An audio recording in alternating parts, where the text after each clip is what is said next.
Hi, Professor Rex here. In this week's video, I'm going to focus on the two dividend stock portfolios in yellow in which we invest additional money on the first trading day of every week. They're the Dividend-Growth portfolio, which was started in 2021 and now has an annual return of 17.96% per year, and our high-yield stock portfolio, which surprisingly has a higher return of 25.65% per year. The high-yield portfolio was started in 2023. In next week's video, we'll talk in depth about our newest portfolio, the tech stock portfolio that my accounting students and I started last year as outlined in red, and now has an annualized return of 32.97%. Like our dividend stock portfolios, the tech stock portfolio is a real-world investment portfolio where I make additional investments on the first trading day of each week. So in effect, all three portfolios are accumulation portfolios, mimicking someone in their working years who is consistently adding to their investment portfolios. As a reminder, the portfolios on the right, in the light blue, are portfolios that I started in 2003 when I was in college. These portfolios are more buy and hold portfolios with infrequent trading, so their lack of action might make for boring videos. So you can go online to read about them if you want to learn more, and that's on beatthestockmarket.com. And now I'm going to streamline this video a bit this week because it's Super Bowl Sunday. First, we'll do a quick performance overview. Our best performing classroom stock portfolio is our tech stock portfolio with an annualized return of 32.97% per year. In second place is our high yield stock portfolio, which now has an annual return of 25.65%, and it's handily beating the S&P 500 since the portfolio started. And our Dividend-Growth stock portfolio, the original portfolio that we started, now has an annual return of 17.96%. Both of our dividend-centered portfolios are beating their true benchmark, which is the ETF with the ticker symbol SCHD, which we'll discuss later in the video. Also later in the video, I'll discuss ways to potentially boost the return of our stock portfolios, but it will require giving up some portfolio diversification. But depending on how much diversification you require, that might be relatively easy to do, as our Dividend-Growth stock portfolio currently has 103 holdings, our high-yield stock portfolio has 34 holdings, and our tech stock portfolio has 25 holdings. So what is this slide showing? It's showing the portfolio value over time for our original portfolio, which invests almost exclusively in dividend growth stocks. As a class project in 2022, we started investing $12.50 each week into the portfolio, and it's now worth over $2,793 after 162 weeks.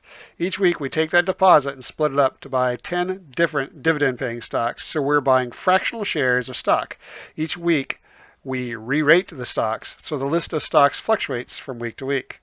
And in August 2023, we started a second portfolio, this time investing in high-yield dividend-paying stocks. The tan line on this chart shows what the portfolio value would be if we'd instead put the money into a savings account. Now, in our first year, 2022, stocks didn't do well, and as you can see, our portfolio had overall losses where the blue line falls below the tan savings account line. But the power of compounding is working in our favor, as the portfolio really took off in November of 2023. And I'll update our tech stock portfolio in next week's video, which we started in late April of 2024 and has been the best performing stock over that time. However, because it's tech, it's very volatile. And for those who have been asking, all three of my portfolios are now on our website, which is beatthestockmarket.com. We post the stocks that we are buying in real time on Mondays when we make our weekly investments, and anytime we sell a stock, as well as information about portfolio holdings and trade confirmations.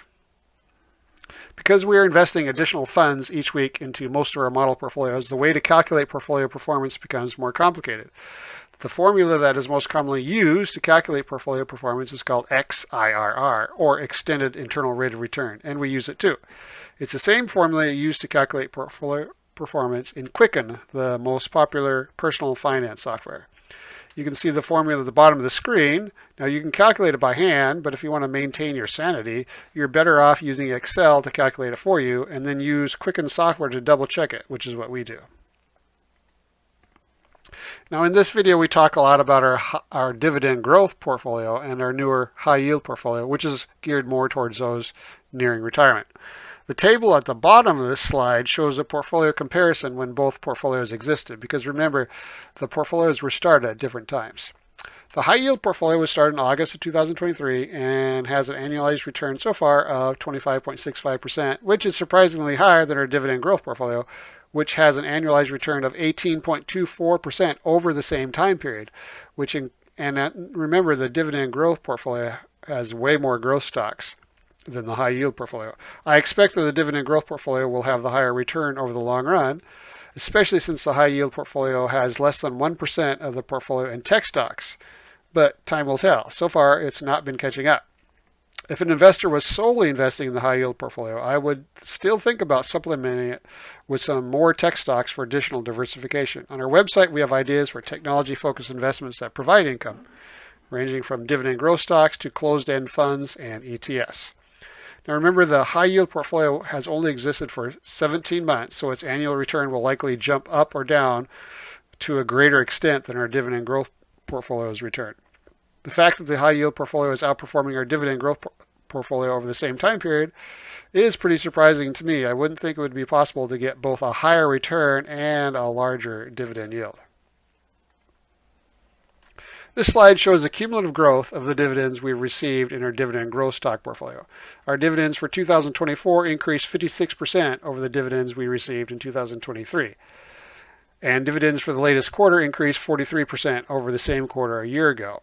The graph shows how quickly the dividends are growing and is a great example of the power of compound growth. Albert Einstein is widely rumored to have called compound growth the most powerful force in the universe.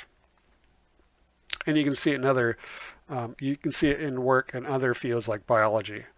So why do we only invest in dividend-paying stocks in our two main portfolios? The first reason we stick with dividend-paying stocks for our dividend strategies is, according to a Hartford study, over the past 50 years, dividend-paying stocks vastly outperformed non-dividend-paying stocks. The total return for dividend-paying stocks has been 9.17% per year, but for non-dividend-paying stocks, average return has been much lower at 4.27%. Morningstar also recently released a report that went all the way back to 1927 and came up with the same conclusion. That being that dividend-paying stocks have both a higher return and less volatility than non-dividend-paying stocks. That second point about having less volatility is probably even more important than the fact that dividend-paying stocks have a higher return. So why is a lower amount of volatility so important? Well, it's much easier to stick with a less volatile investing strategy. The more volatile a strategy is, the more likely you are to panic and sell at the wrong time. So why are dividend-paying stocks less volatile on average? Because most dividend-paying companies are making a profit, which is why they have excess cash to pay back to investors. As you can see on the screen, risk and volatility of dividend-paying stocks as measured by beta and standard deviation tend to be much lower for dividend-paying stocks, and that's a good thing. And finally, the study also showed that the best performing stocks are dividend-paying stocks that increase their dividends, which is why our classroom stock portfolio only invests in dividend-paying stocks that have increased their dividends recently. And BlackRock also did a similar study. They released a report showing that $10,000 invested in companies that are dividend growers, that's a company that has raised their dividend, and companies that are dividend initiators, that means they started paying a dividend, grew to $2.6 million. That same $10,000 invested into non-dividend paying stocks only grew to $1.2 million. So stocks that raised their dividends or started paying a dividend beat the stocks that did not pay dividends by 116.7%. Now, the holy grail of dividend investing is having a stock portfolio that produces two things. One, a growing stream of income that produces enough income to cover your expenses plus extra cash to cover travel, vacations, luxury purchases, etc. And two, also produces a growing stream of income that also grows faster than the rate of inflation. And dividend-paying stocks historically increase their dividends significantly higher than the rate of inflation. This means that quality dividend-paying stocks can provide a growing stream of income for a lifetime. Now, this is in contrast to bonds, which do not raise their payments to bondholders. So here are two examples of stocks growing their dividend payouts over the years. The first stock is Broadcom, which just increased its dividend for the second time in 2024 in the same year, and for the 14th consecutive year. Now, I bought Broadcom, which is a chip maker, in 2020, just 5 years ago for my taxable account. At the time, its yield was 5.01%, meaning for every $100 I had invested in the stock, I would receive $5.01 per year. The company has quickly grown the dividend to the point where the yield based on the original investment is now 9.14%. Of course, investors buying the stock now are not going to get that high of a yield because the stock's price has risen so much. That's why it's important to invest early and be patient, and just let the dividend grow over time. And I fully expect Broadcom to continue to increase its dividends well into the future. And if not, that's why we have constructed a diversified portfolio. That's the power of investing in quality dividend growth companies. My second example of a high-quality company with a history of raising its dividends is Home Depot.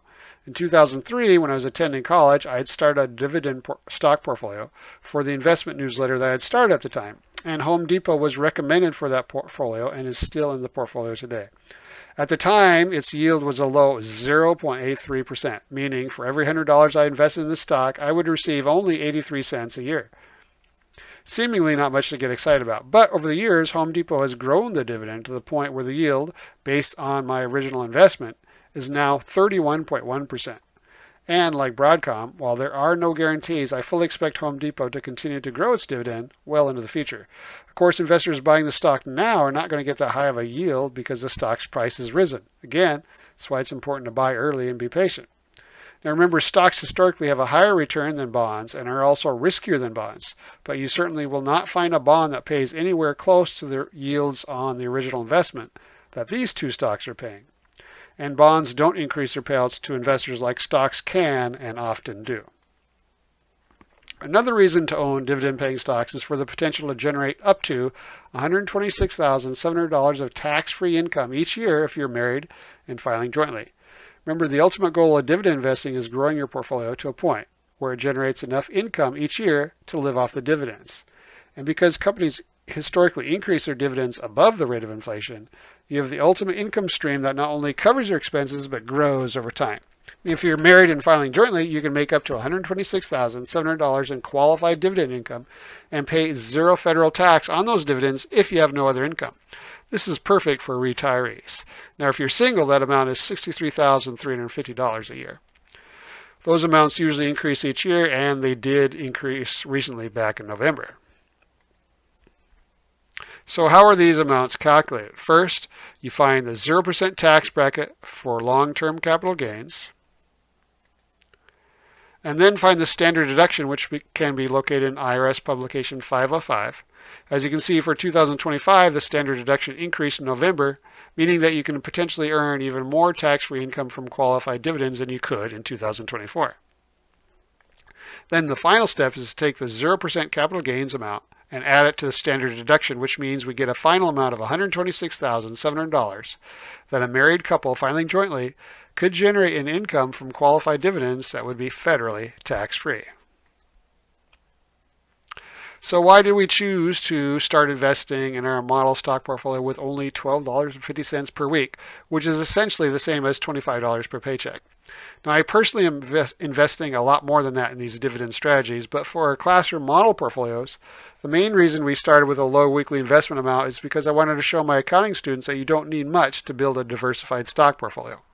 In fact, when I was only making $11,000 per year as an enlisted member of the military, I started my investing journey with only $25 per paycheck. In other words, the equivalent of $12.50 per week.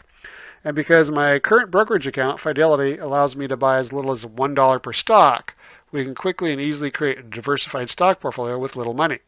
Now, originally I invested $25 per paycheck, but found the process to be so fun that I split it up and now invest $12.50 every week. And we boost the contribution once per year by the amount of inflation to replicate the fact that people's paychecks usually increase at least by the amount of inflation. By the way, I also invest in these same stocks in my retirement portfolio and my taxable brokerage account. Another reason I started with a low investment amount was because one day I was wondering how much a young person, in this case a 17-year-old, needed to invest per week to accumulate $1 million at retirement. And it turns out it's only $11.74 per week. Of course, since most people's annual salary increases each year by the amount of inflation at the very least, I assumed the contributions would increase by 3% each year, which is around the historical rate of inflation.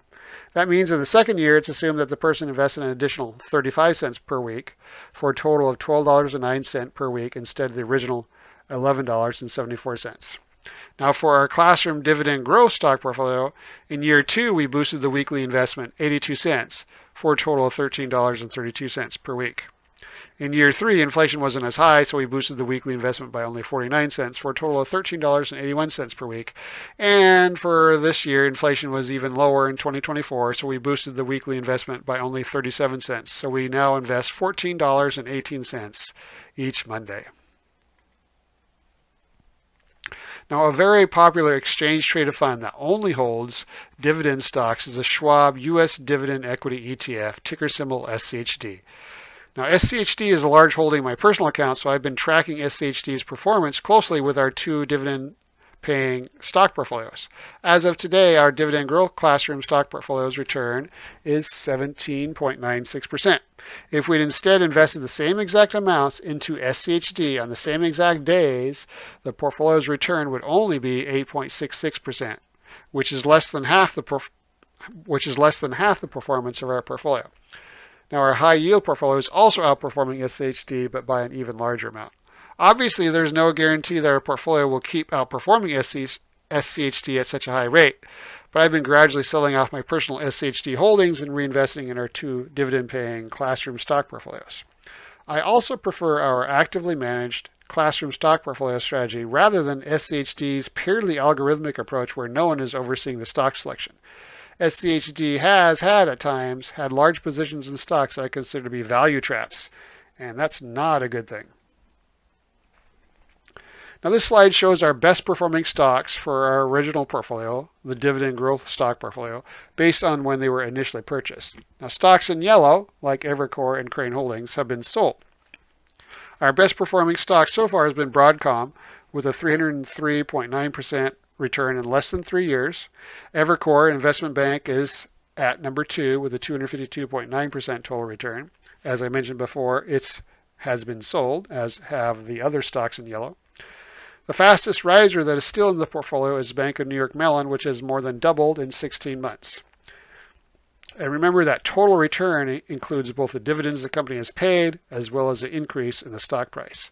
Now let's turn our attention to the strategy column, specifically the category called Dividend-Growth stocks. 90%, as of this week it's actually 89%, of our stocks made in this portfolio were made in these stocks, these Dividend-Growth stocks. That means they're high-quality stocks with a great track record of increasing their dividend payouts to investors. The other 10%, and in this week it's actually 11%, of investments so far have been invested in the usually smaller, under-the-radar companies that have recently started paying a dividend. These under-the-radar dividend-paying stocks tend to be riskier because they are usually smaller companies, but studies have shown they historically beat the market averages by a significant amount. And those include like Crane Holdings, under-the-radar dividend payer, F&G Annuities, which increased 117.9% in less than 13 months, and Repositrac, which almost doubled in 13 months too. Nvidia and Prodosio Education Corporation are also under the radar dividend payers. Now here's a usual disclaimer. This presentation is for informational purposes only and is not a recommendation to buy or sell securities or engage in any investment activity. It's all well and fine to get investment ideas from others, but you need to do your own research.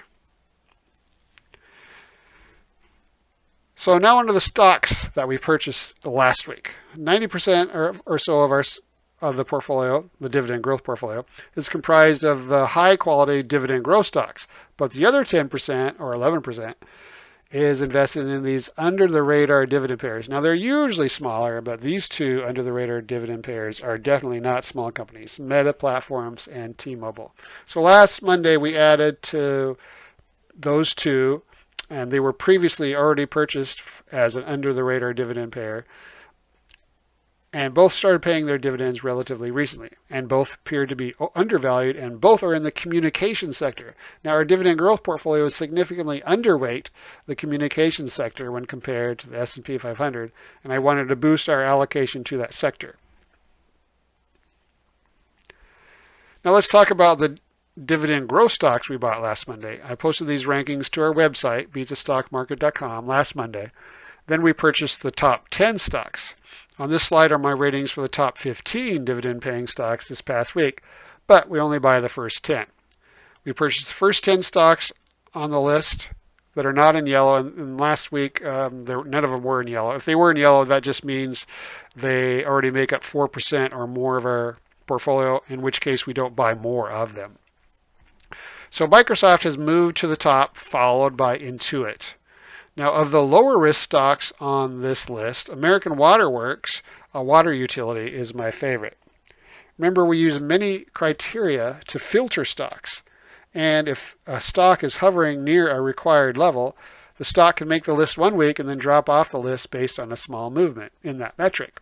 Examples of criteria used to filter out stocks include required margin of safety and consensus earnings growth estimates over the next 12 months, which changes frequently.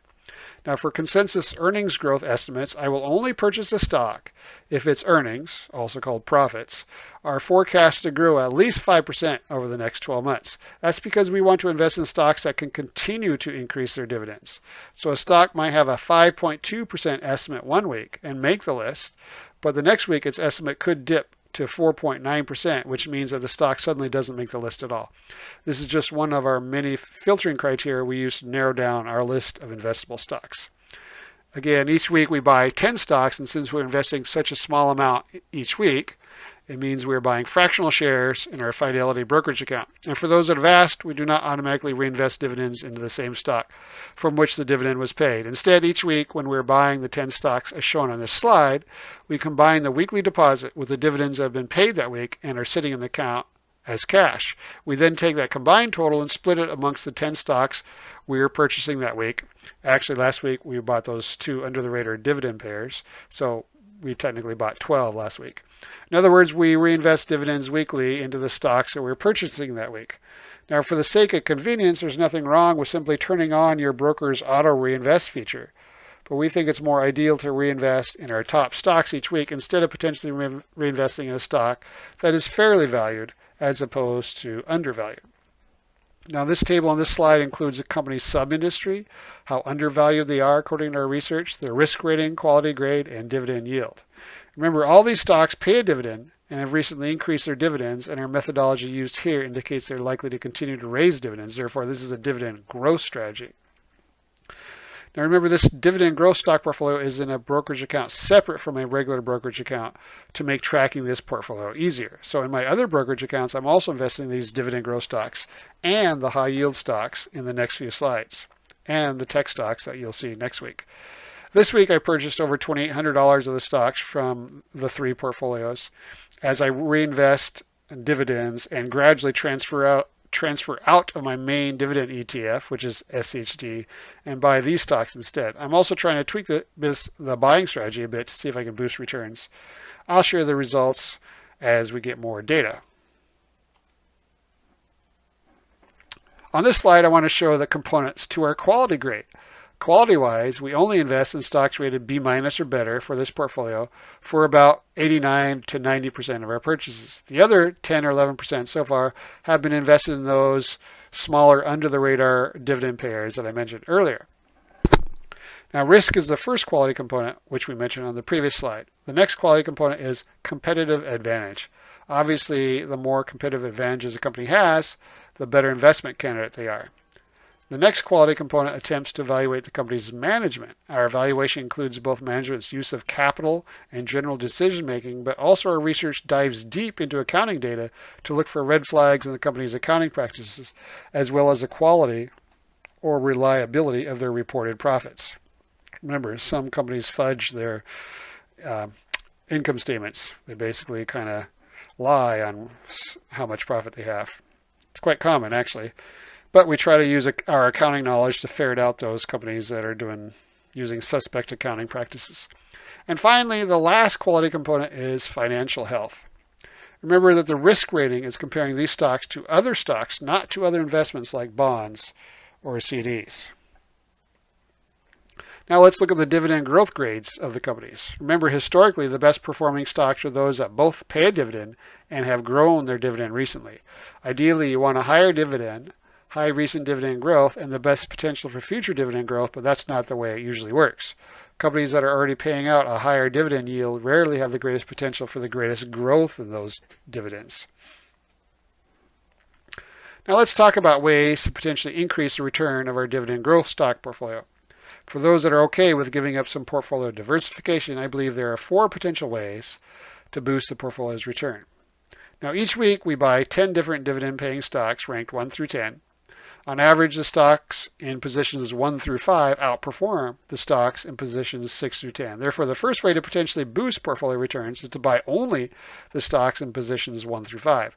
However, the downside is this reduces portfolio diversification, but some investors are more comfortable with a more concentrated portfolio. So far, investing in only stocks ranked 1 through 5 would have improved annual returns 90%. But I personally prefer a more diversified portfolio, since the goal of my dividend portfolio is to live off the dividends. Now, option number 2, don't limit individual portfolio holdings to 4% of the portfolio's total value. Normally, if a stock's allocation in the portfolio is 4% or greater, I won't purchase more of that stock. This technique reduces the portfolio's risk by ensuring the portfolio doesn't become heavily weighted in 1 or 2 stocks. I purposely created this portfolio so it would be very diversified, because the ultimate goal of dividend investing is to have the dividends cover all of your expenses, plus generate extra income for vacations, travel, etc. I'm a conservative investor, and I'm personally investing a lot in these dividend portfolios. So I want to make sure the portfolio is not only well diversified across sectors, but also between industries and even sub-industries. That way, when the inevitable dividend cut happens, it doesn't affect one's cash flow in a major way. However, an investor who has a higher risk tolerance and therefore doesn't mind a more concentrated portfolio might try removing the 4% limit in an attempt to boost the portfolio's returns, especially if the company that is in the top 5 of that week's ranking, as mentioned in bullet point 1. So far, not limiting individual stocks positions to 4% of the portfolio would have improved annual returns by 53%. But again, I personally prefer a more diversified portfolio. Number 3, the under-the-radar dividend payers, despite having some incredible performers like F&G Annuities 119% gain in 12 months, and Repositrax's 97% gain in the same time frame, on average, they've not performed quite as well as the dividend-growers in the portfolio.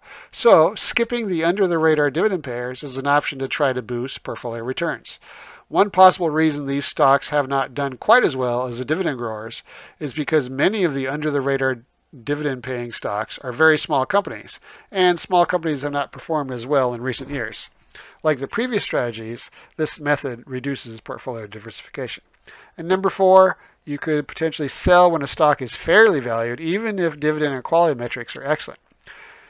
So we don't sell often in the portfolio and tend to only sell if the company cuts the dividend, or the stock appears to be overvalued, or the company's dividend and quality metrics fall out of the top 50% of stocks. In other words, if a stock appears to be fairly valued but the dividend and quality metrics are still good, we usually will not sell the stock just because it's fairly valued. But if you have your own valuation methodology and it signals that the stock is fairly valued or even overvalued, you might try selling at that time and reinvesting in that week's top 10 stocks that we are buying. The downside would be higher turnover, but this could boost your portfolio's returns by not holding on to fairly valued stocks. If you try this, I'd be very interested to hear your results. Of course, this 4th strategy is the most difficult of these 4 strategies to implement, because you have to implement your own valuation methodology. And for those looking for a less hands-on approach, let's talk about some options to potentially simplify things.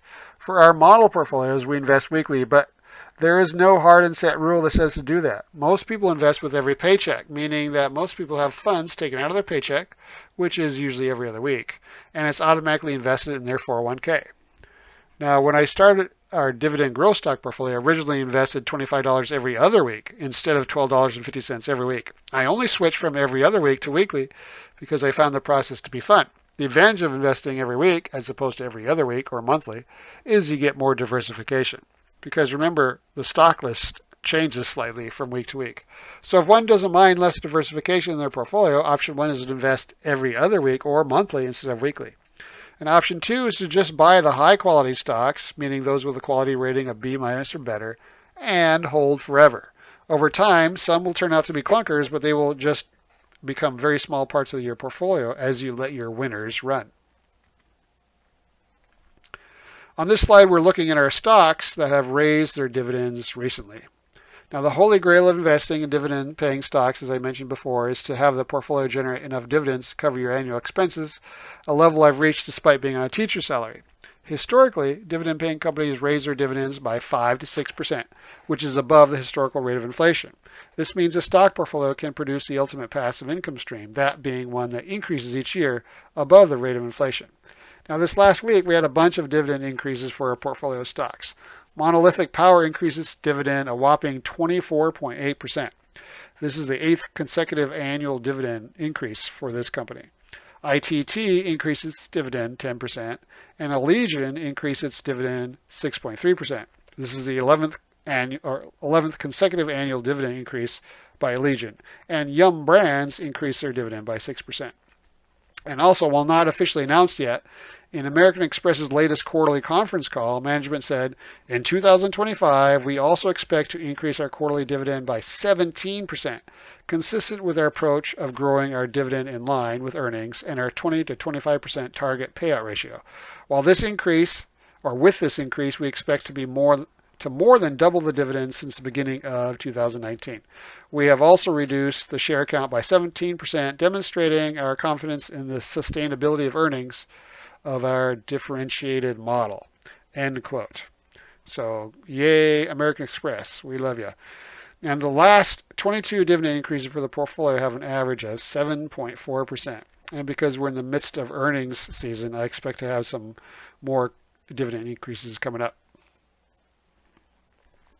Now, this slide shows stocks in our portfolios that have chosen to split their stocks. Since we keep track of every individual purchase in Excel, it's important that we have this slide to remind us to go back and adjust the purchase price, shares held, and dividends per share that we received once a stock split has occurred. Here's a look at the top 10 stocks that make up the largest portion of the dividend growth portfolio as of Friday after the market closed. Visa moved to the top spot, with the first 3 slots going to credit card companies. Remember, our goal is to build a conservative and diversified portfolio by limiting the amount we invest into one single company. Aggressive investors might not want to limit the investment into any one stock, but I'm a conservative investor.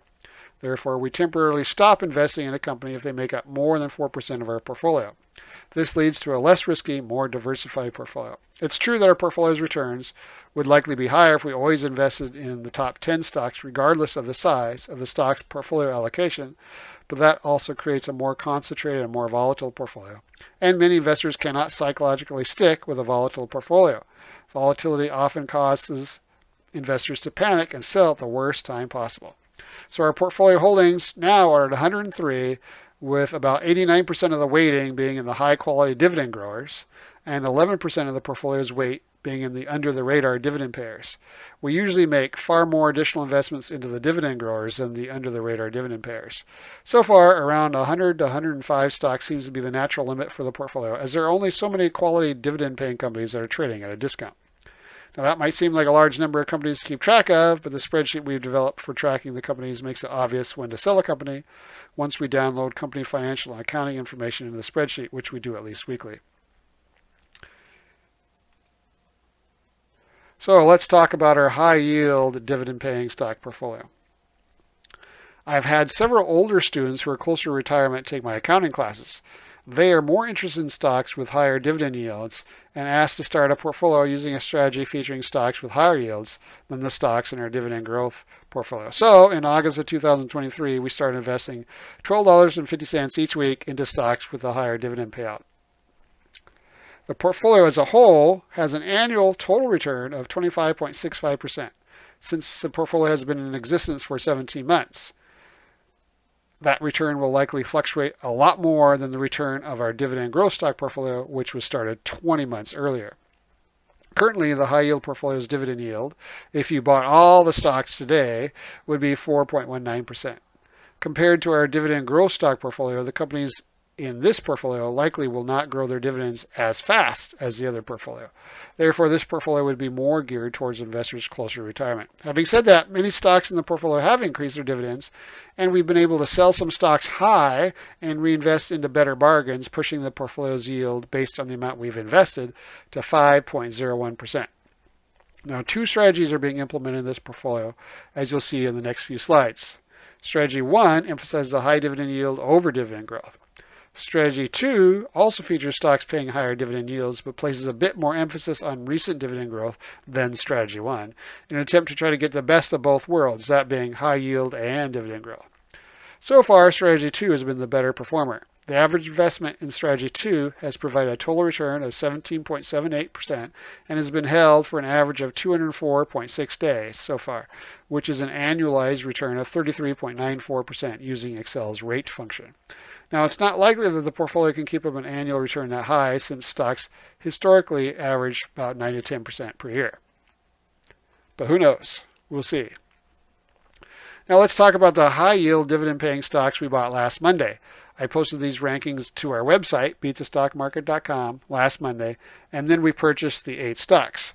And because the high-yield stock portfolio currently has less than 1% in tech stocks, for those that want to add diversification to the portfolio, I added to my site a list of technology-focused investments that provide income with yields from less than 2%, like Microsoft, to yields as high as 10 to 12%, all of which I either currently invest in or have invested in. I'll also tell you which one is my favorite. Of course, the technology-focused investments with the higher yields, like 10 to 12%, do not have the chance to grow their distribution yields as fast as a tech stock like Microsoft or Broadcom. There's always a trade-off, so don't chase yield. Now, one thing that's different about this strategy, this higher yield strategy versus our dividend growth strategy on the previous slides, is we only purchase 8 stocks, and we have 2 different strategies within the portfolio, as mentioned earlier. Strategy 1, in red, emphasizes a high dividend yield over dividend growth. This is perfect for investors in retirement or getting close. Strategy 2 still emphasizes high dividend yield, but places a bit more emphasis on recent dividend growth in an attempt to try to get the best of both worlds. Because there are 2 different strategies, we have 4 stocks in Strategy 1 and 4 stocks in Strategy 2, giving us 2 rankings. Now, having 2 strategies within one portfolio also means a stock could appear in both Strategy 1 and Strategy 2, like Comcast and Microchip did last week. Both strategies still only invest in high-quality stocks, meaning a quality rating of B- or better. The 4 high-yield stocks we bought last week while implementing Strategy 1 are Bristol-Myers, Comcast, Microchip, and UPS. And the 4 high-yield dividend-paying stocks we bought last week while implementing Strategy 2 are Comcast, Microchip, PNC Financial, and American Tower. Here's a look at last Monday's ratings for competitive advantages, management, and financial health. And in this slide, we can see last Monday's grade for recent dividend growth and current yield, as well as recent dividend growth history. And in the last column, you can see their grades for dividend growth potential, which will be much lower than the stocks in our dividend growth portfolio on average, which consists of stocks with usually lower yields, but a greater potential for excellent future growth in those dividend payouts. That's it for this week. In the comments, let me know if you have any questions, and also let me know what portfolios or investment strategies you'd like to see more of. And finally, here are the places you can reach me: YouTube, obviously, as well as our website, beatthestockmarket.com, LinkedIn, and Twitter. I'll see you again next weekend with a list of tech stocks we'll have purchased on Monday. I got a Super Bowl to watch. See ya!